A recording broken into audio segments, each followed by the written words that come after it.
peristiwa unik, menarik hingga tragedi terjadi selama sepekan ini. Rangkaian peristiwa tersebut kami rangkum dalam segmen On This Week malam ini.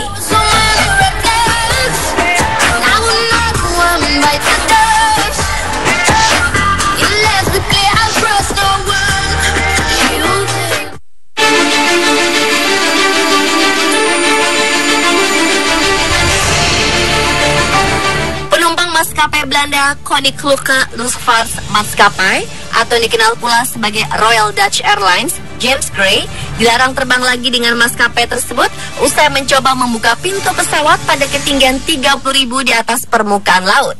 Saat itu Gray tengah berada dalam penerbangan dari Edinburgh, Skotlandia menuju Amsterdam, Belanda.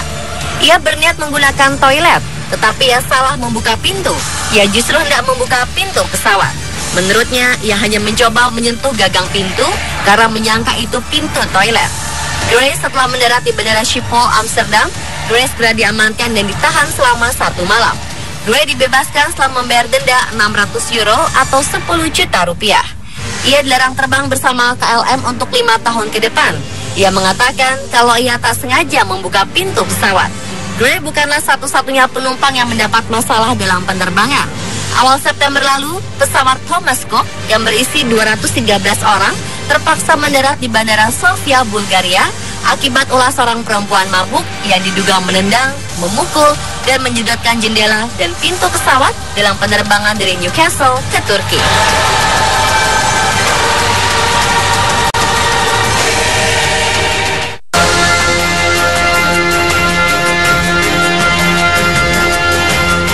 Mansuran Mai sudah dinyatakan meninggal selama 8 jam sebelum tiba-tiba ia mulai kembali bernafas dan berbicara.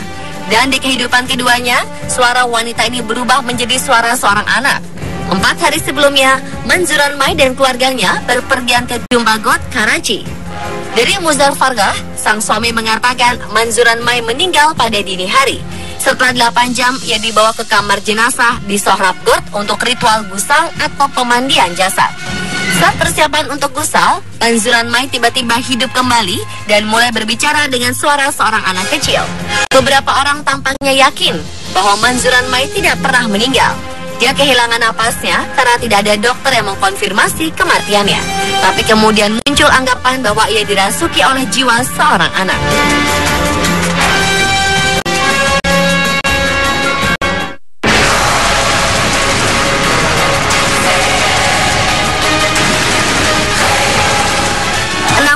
Orang tewas dan 300 lainnya hilang akibat longsoran terjadi di Guatemala, tepatnya di Santa Catarina Pinula, Amerika Tengah.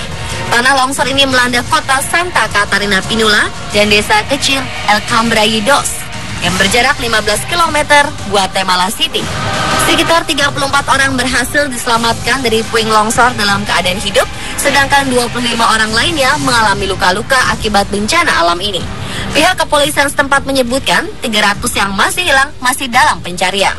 Di antara korban tewas, 3 orang merupakan anak-anak. Dilaporkan AFP, Minggu 4 Oktober kemarin, upaya pencarian para korban masih terus dilakukan. Laporan orang hilang pun terus bertambah. Tim Search and Rescue atau SAR, polisi, dan tentara masih terus berusaha mencari korban lain yang tertumpuk di balik reruntuhan bangunan. Kendati begitu, keluarga korban mengaku bila mereka masih mendapat kiriman pesan singkat dari sanak saudara yang diyakini masih terperangkap longsor pasca 24 jam insiden berselang. Disampaikan otoritas tempat bahwa hujan deras yang terus melanda kawasan tersebut memicu meluapnya air sungai setempat dan memicu tanah longsor. Pemerintah setempat menyatakan telah merekomendasikan kepada warga yang tinggal di sekitar sungai untuk direlokasi ke lokasi yang lebih aman. Insiden ini bukan kali pertama terjadi di Guatemala ketika musim penghujan tiba. Tercatat 29 orang menjadi korban jiwa dan 9.000 rumah rusak parah pada longsor tahun lalu.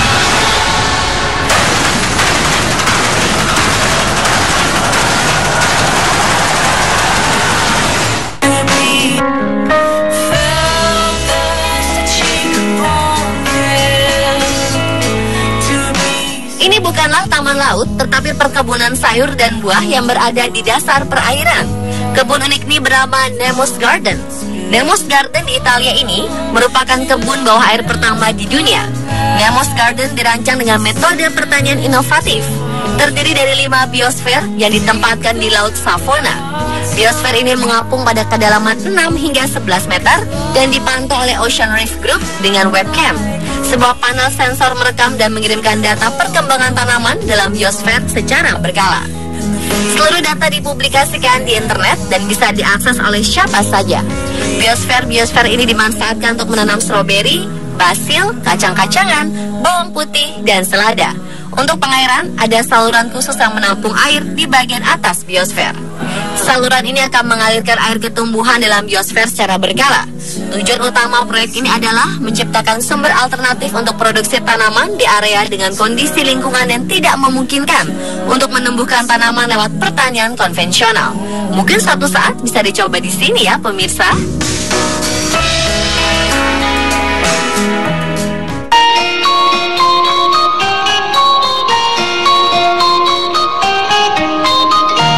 Kejadian unik sekaligus luar biasa menimpa Teresia C, di mana ia akhirnya bisa kembali menggunakan ponselnya yang sempat hilang di laut.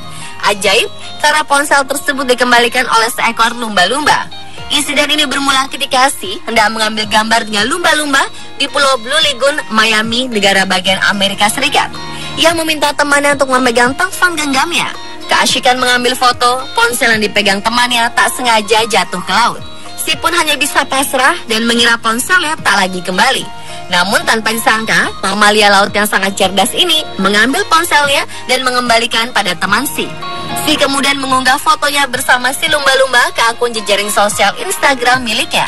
Dan seorang temannya sempat mengabadikan momen luar biasa ini saat si lumba-lumba mengembalikan ponsel milik Si. Video ini sudah dilihat lebih dari 2,2 juta orang dan dibagikan lebih dari 21.000 kali di media sosial Facebook.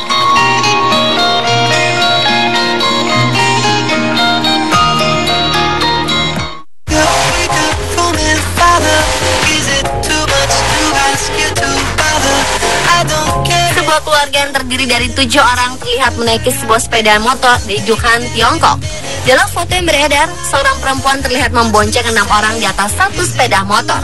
Mereka terdiri dari 5 anak-anak dan seorang lebih tua. Pengguna media sosial lain mengecam perbuatan keluarga itu sebagai tindakan berbahaya. Mereka dilaporkan naik sepeda motor dari desa menuju sebuah kota di provinsi Jiangxi pada 27 September lalu. Dalam foto terlihat 2 anak duduk di depan dan 4 orang lainnya berada di belakang si pengendara.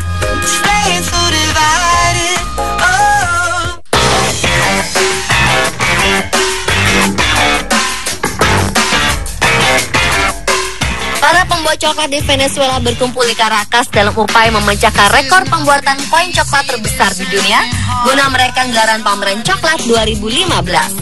Adalah Yayasan Swadaya Nuestra Tierra yang membantu koordinasi pembuatan koin coklat dengan diameter 240 meter dan bobot 607 kg. Koin coklat ini mengalahkan rekor sebelumnya yang berbobot 658 kg.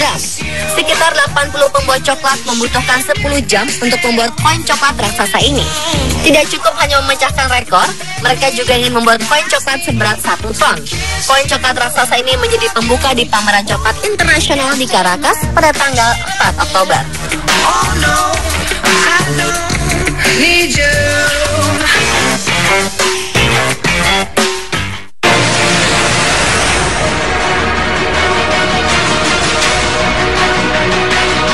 Seorang laki-laki bersenjata telah menewaskan sedikitnya 10 orang dan melukai 7 lainnya di sebuah kampus di negara bagian Oregon. Penembakan yang terjadi 1 Oktober ini terjadi di gedung Saint Amqua Community College di kota Roseburg, Oregon. Polisi mengatakan seorang tersangka penembak yang berusia 26 tahun turut tewas setelah terjadi baku tembak dengan polisi. Sumber menyebutkan nama tersangka pelaku penembakan adalah Chris Harper Mercer. Seluruh kawasan ini kemudian dikarantina dan orang-orang dianjurkan untuk menjauhi kampus tersebut yang terletak sekitar 250 km dari ibu kota Oregon, Portland. Polisi negara bagian dari polisi kota serta detektif sedang menyelidiki kasus ini, tetapi mereka belum menyebutkan motif di balik serangan itu. Pemirsa, telah rangkaian peristiwa yang terjadi selama sepekan yang kami rangkum untuk Anda.